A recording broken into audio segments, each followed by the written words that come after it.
برای استفاده از نرم افزار ادوب کانکت شرکت تحلیلگران شما باید لینک مربوط به جلسه یا میتینگ رو توی نوار مرورگر مورد علاقه خودتون تایپ کنید.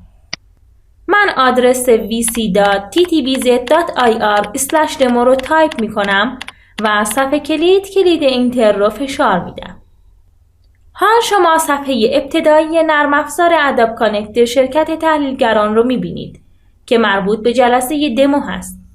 شما میتونید با استفاده از دو روش، یک انتخاب اینتر از گست و یا انتخاب گزینه اینتر ویدیو لاگین اند پسورد وارد جلسه بشید.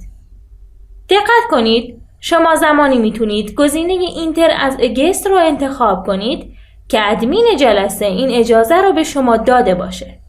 من گزینه دوم اینتر ویدیو لاگین اند پسورد رو انتخاب میکنم چون یوزر نیم و پسورد رو برای لاگین شدن به نرم افزار دارم.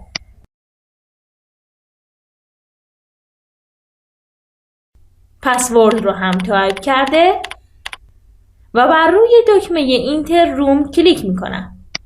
بسته به سرعت اینترنت ممکنه چند دقیقه طول بکشه تا جلسه برای شما لود بشه.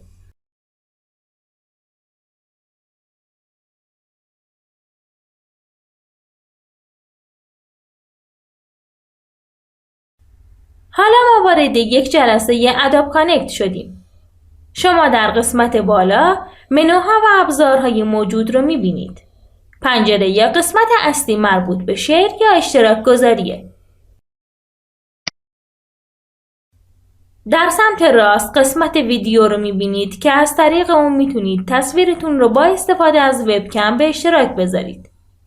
قسمت اتندنس لیست شرکت کنندگان یا حاضرین در جلسه رو نمایش میده که در حال حاضر یک نفر با سطح دسترسی خاص توی جلسه شرکت کرده. قسمت انتهایی قسمت مربوط به چت بین کاربران و شرکت کنندگان در جلسه هست.